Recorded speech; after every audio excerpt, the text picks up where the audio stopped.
Sorry if the AC is too loud in the back. I pretty much hate the heat and summer in general, so I like to keep it cool in my room when I could. What's up guys, and thank you all so much for 25,000 subscribers. I really didn't intend on reaching this goal that fast ever since I announced my initial Q&A, but here we are, and I'm going to answer some questions from YouTube, Twitter, and a couple from Insta, and I believe some ones on Discord as well. So without further ado, let's just jump right into them. Woke asks, why is your profile picture super hot fire, and will you ever attempt to rebrand from that now that your channel's getting bigger? So I always liked the super hot fire meme. He was just one of my favorite memes at the time because I thought it was very innocent and also very funny.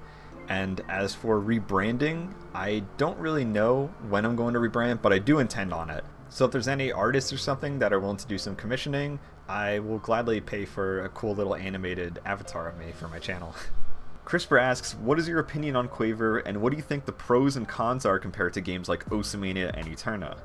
The thing about Quaver is that I like its intentions, as it's trying to bridge the gap between Eterna and Osoo by trying to take the good things from both games and kind of put them into one game, but I haven't really seen that come into fruition. They've definitely done that in some sort of way. I don't think it's a bad game by any definition, but I do think it's pretty average when they kind of hyped it up to be like this revolutionary 4-key game, and I don't know, it has a weird feel to it. One of the biggest things about a rhythm game is the feel it has to it, and Quaver just doesn't really click to me. I just never felt comfortable when playing it. Albeit I didn't play very long, but I don't know. There's just something I'm not really huge on about it that I wouldn't really want to make me switch from Eterna. Badia asks, I don't want to ask anything, I just want to say that you're the best. Oh, well thank you, Badia, I really appreciate that. Josh W. account asks, who's the best retired player from a rhythm game? I'm thinking Guitar Hero or Clone Hero, but stuff like Osoo works too. My guesses would be someone like Toei GH3, Megapeng, Kokizi, Adam QS, and Ryuichi. That's a pretty good question. At first, I would probably say someone like Toei, because Toei was extremely ahead of the curve at one point. He was getting a slew of first FCs before Megapeng started kind of coming around and started dominating his side of the game. And then, yeah, I don't know. I would probably say Vertex, honestly, now that I think about it. Vertex was one of the most unique players in Stepmania, given he was an index player, which is already a pretty unique playstyle. It's not played a ton, but honestly, the degree he was so far ahead of everyone, and the fact that he can play streams that most top players would kind of struggle with, frankly, especially with the accuracy he was producing, was just eye-opening. So many people called him out, they didn't believe his scores, and sadly he ended up retiring from the game. But no one has really heard from him ever since his last FFR post saying, guess I should quit.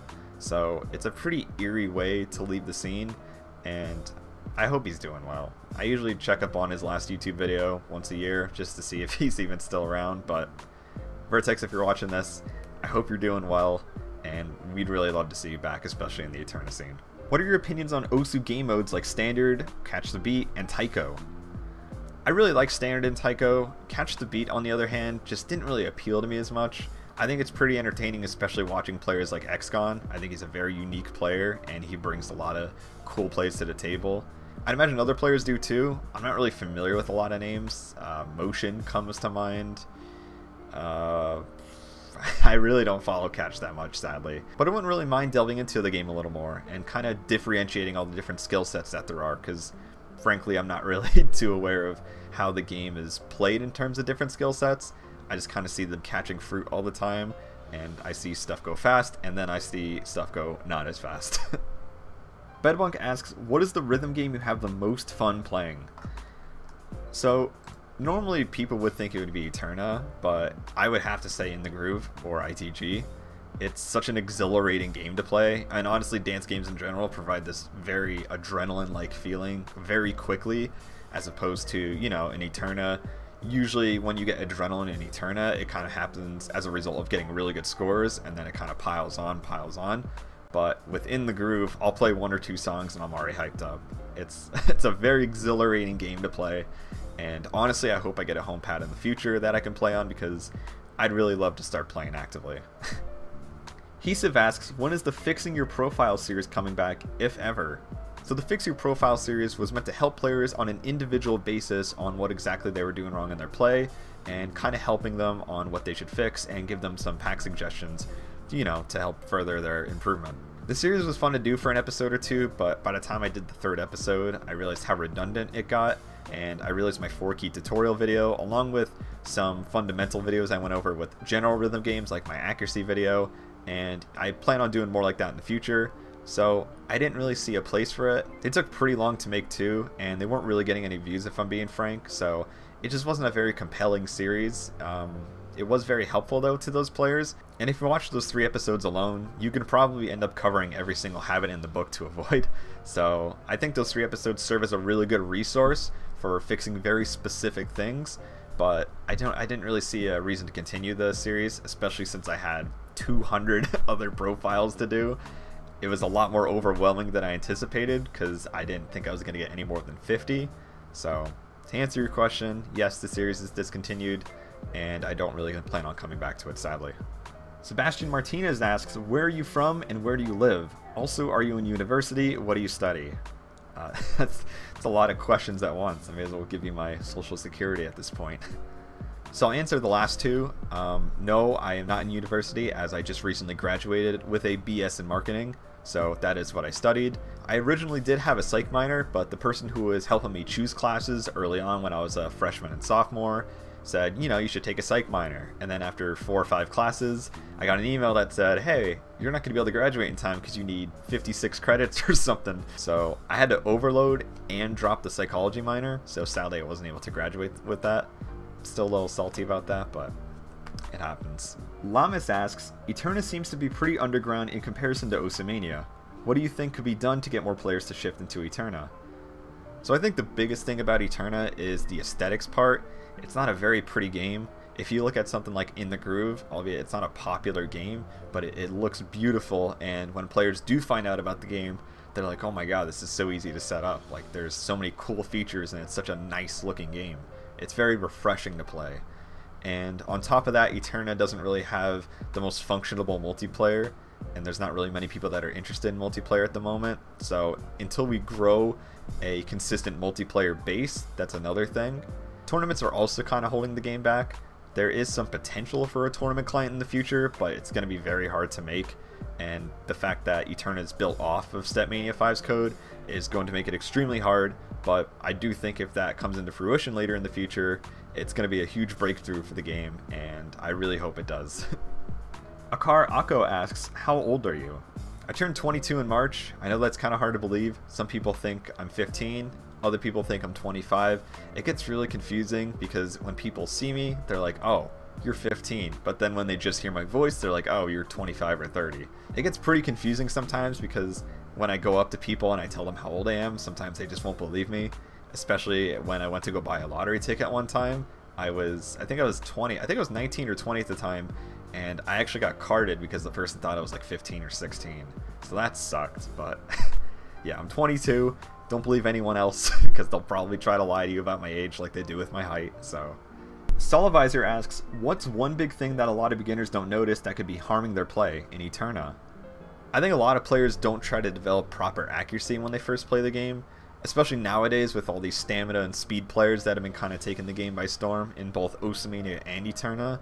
So it's very easy for new players to get caught up in just hitting the notes, hitting them kind of accurately, you know, 3-to-1 MA ratios, nothing that nice looking.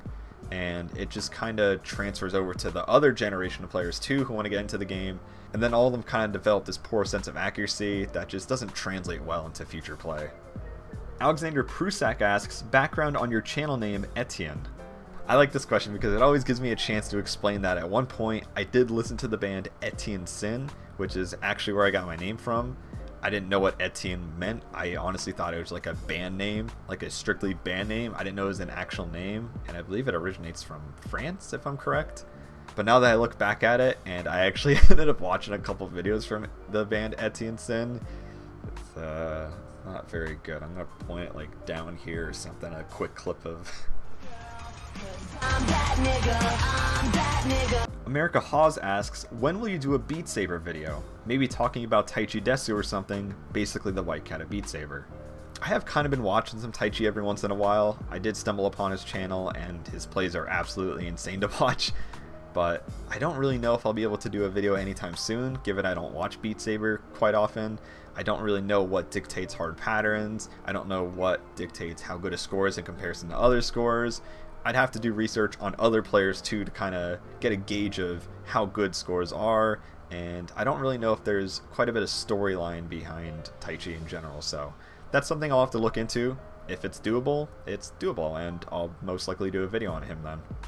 Neppy asks, what would be your take to adjust PP granted by maps with high density, low complexity patterns?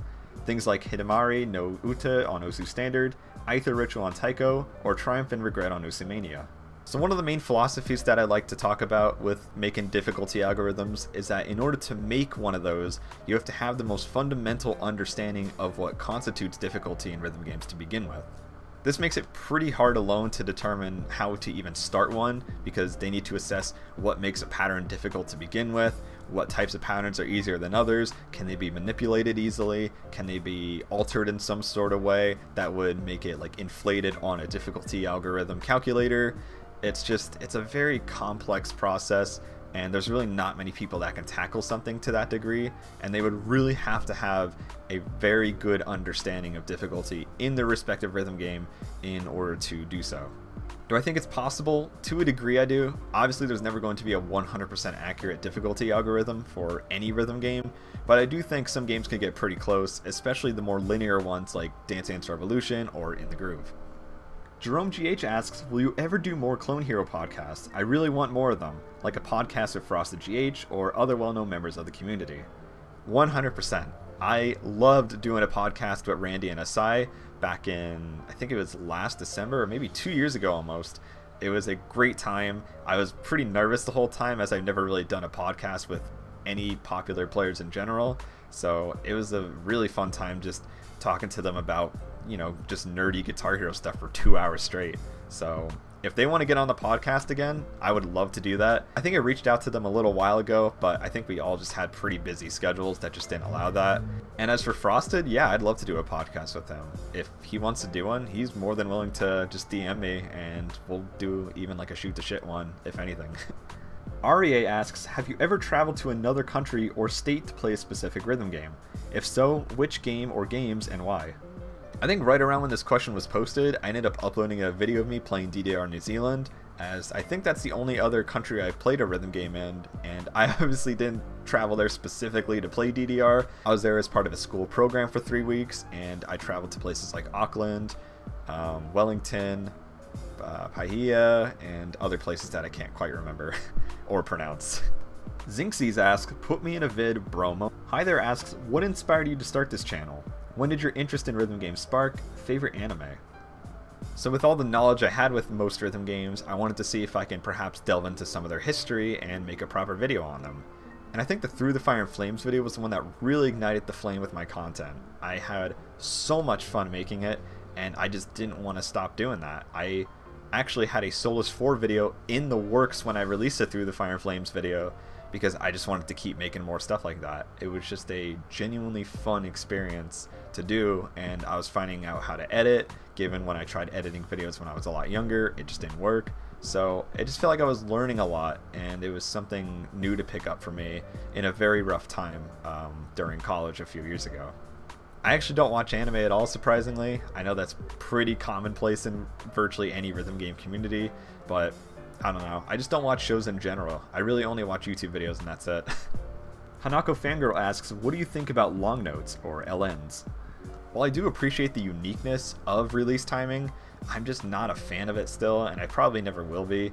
I don't think it really has a place in 4-key, as almost any other 4-key game doesn't have it. And I don't know. That's just my personal preference. I'm not a fan of them.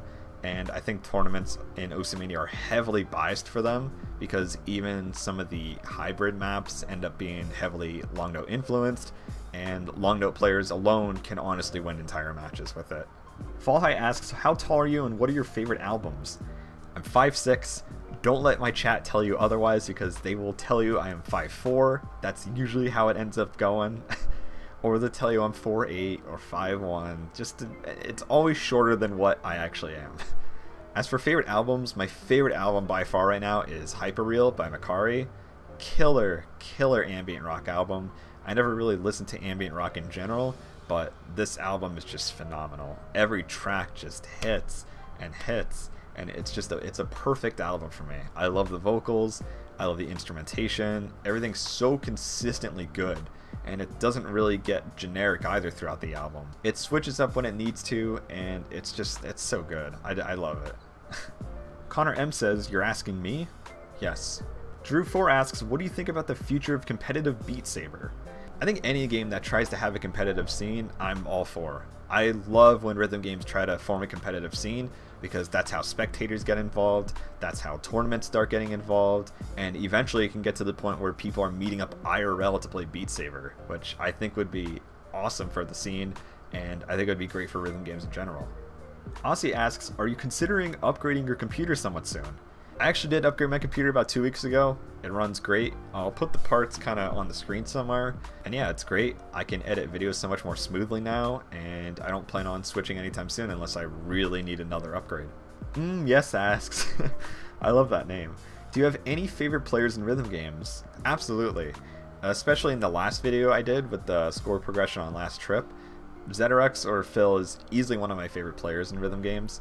There's so many times where I've binge watched videos of him or videos from his channel alone, and he's just a very entertaining player.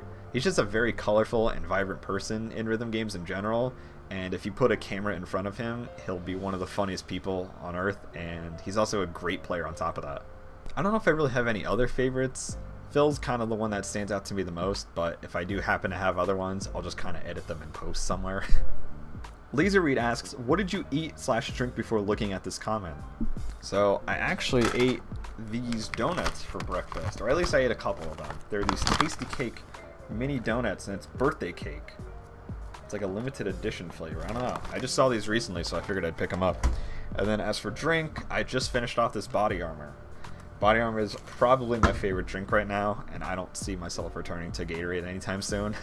Unless they run out of flavors of Body Armor, then I drink a Gatorade, but Body Armor, if you're watching this, hook me up with a sponsor, or just give me more Body Armor. Shit's expensive.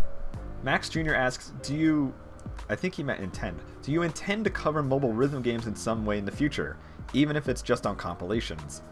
I think the problem with mobile rhythm games for the most part is that they have a very, very centralized meta, or some of them are very capped in difficulty to the point where someone can complete the whole game perfectly in just a matter of like a few months if they really wanted to, if they have like other prior rhythm game experience.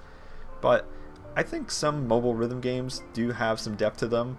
I think they can be covered, especially in compilations, so if there happens to be some pretty exciting moments in them, I'll probably throw them in there.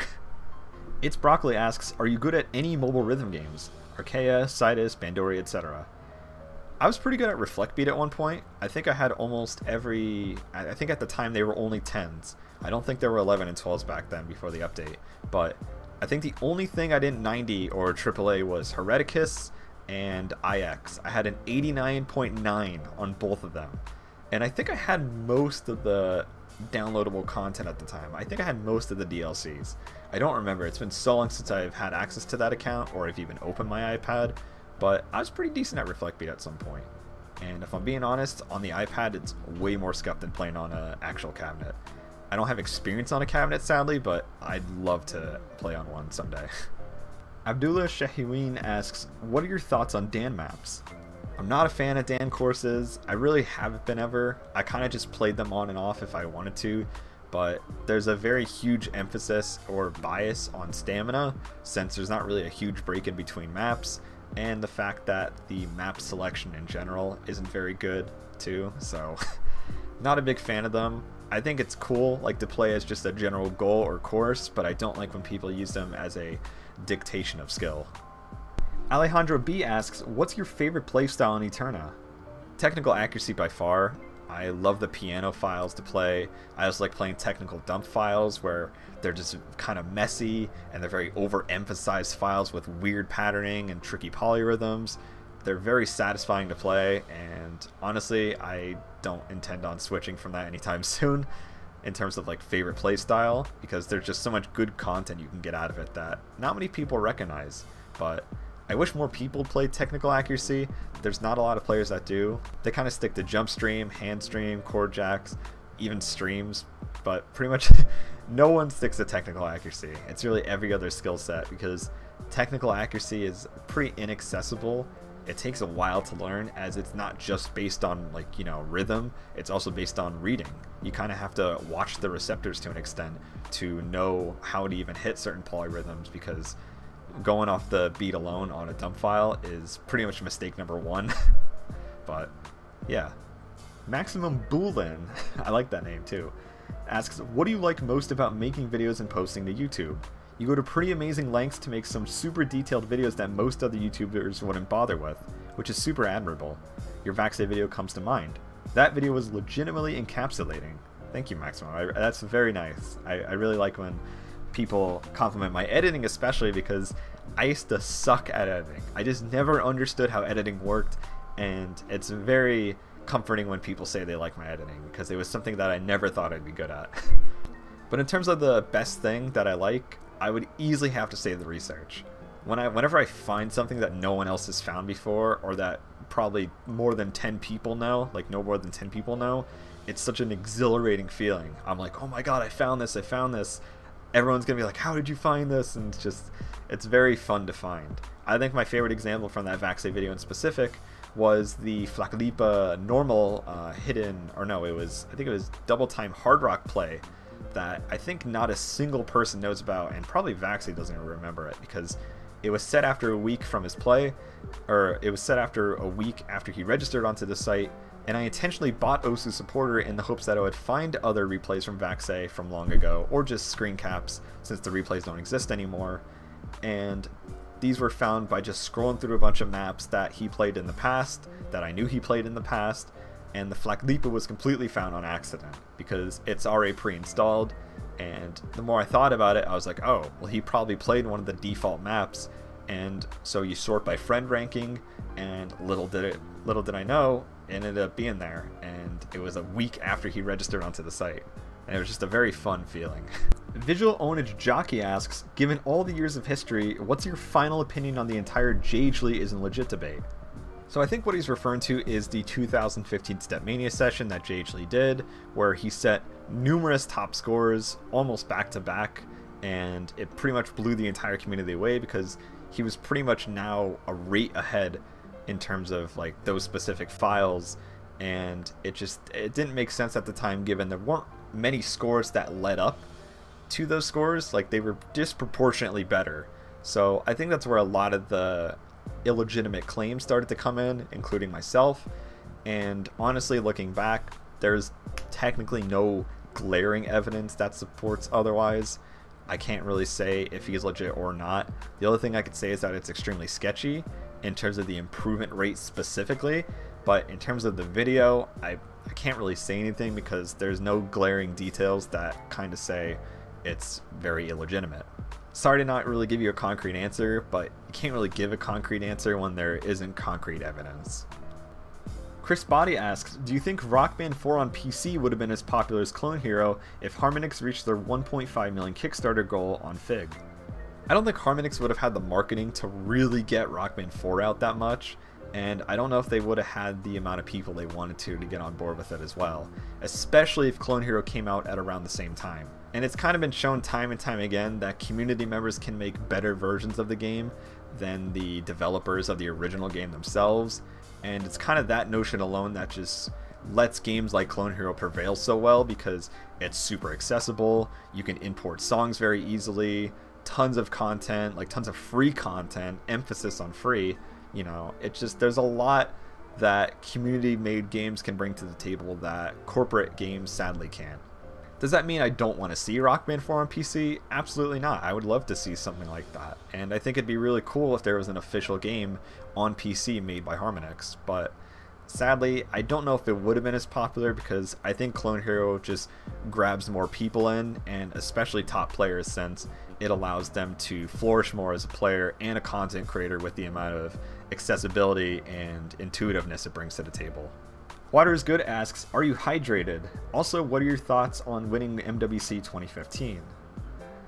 One, Probably not. I don't know if I'm that hydrated. I drank this, but that's about it. I do have to pee really bad, so I should probably do that soon after I'm done answering these. Winning the MWC 2015 was pretty fun, but it didn't feel genuine because we pretty much steamrolled every single country because none of them had their top players playing.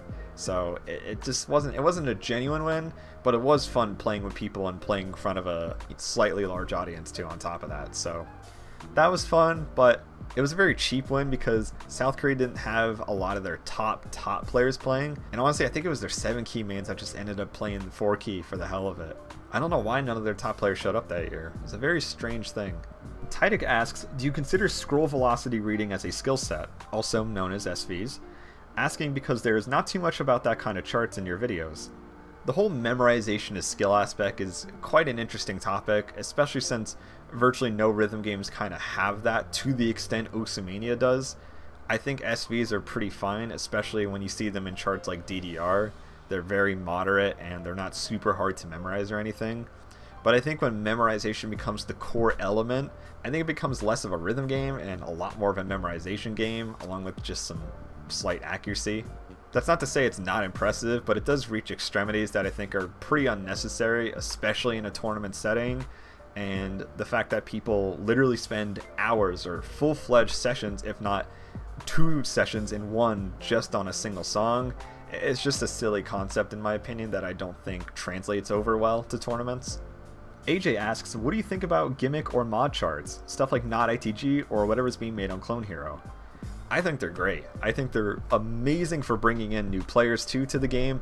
I think it's great for spectatorship, and they're just very fun to watch or even play. I don't think people realize the work that gets put into mod charts sometimes, especially in ITG. I'm going to be a little biased here, but ITG is pretty much all code-based stuff, whereas Clone Hero is a lot more visual, and they use transparent backgrounds, which is not to say it's not impressive. Again, it's very entertaining, and the lengths people could even go to with that type of stuff just off of a transparent highway is absolutely mind-blowing.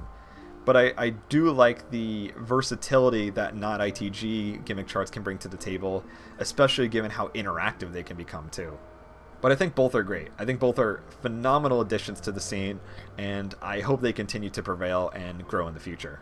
Hawawa asks, best lotion for finger lubing purposes.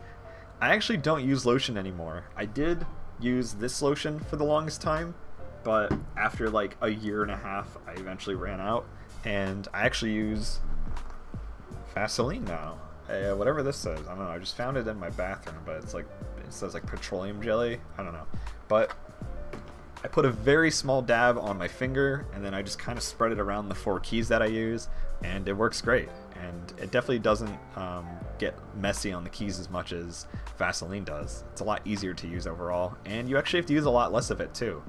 With lotion, I felt like I was constantly re-lotioning my keys because it would kind of wear out, and it just wasn't as efficient in my opinion overall. Summit asks, what's your IRL name? So my name is Brandon. People in my chat will actually call me Brandon sometimes.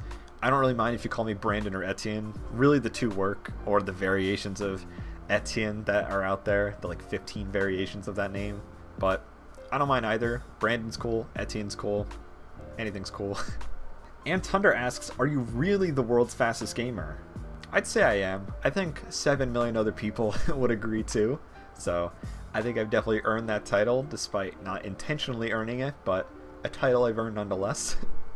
King Dragonite asks, do you have any features that you think should become standard in all rhythm games? I know you've spoken about the importance of rate mods before, but I was wondering what other features you would advocate for. Honestly, I think rate mods is as universal as you can get with a rhythm game, especially since some rhythm games aren't like VSRGs, like they don't scroll in one direction. Sometimes they can come all over the place, like My. Some games don't really look that good when you try messing with the direction scroll, but I think rate mods are definitely one of the best attributes a rhythm game has ever had. I think it's an amazing feature that can be utilized throughout any rhythm game. Any rhythm game it can be used for, and I really hope other rhythm games kind of take note of that, because I would love to play certain games where I can kind of maximize my physicality as much as I want to, you know, just to have a little bit of fun with it, because sometimes it can get a little tedious playing the hardest chart in a rhythm game, but even then it's just not as gratifying to play because some rhythm games, especially mobile rhythm games, can be rather limiting for the amount of content they have. Kara Strinket asks, what's your favorite chart in Eterna? At the moment, it's probably Pictured and Perfect by Mint. Her chart's just amazing to play. Everything about it just plays so well.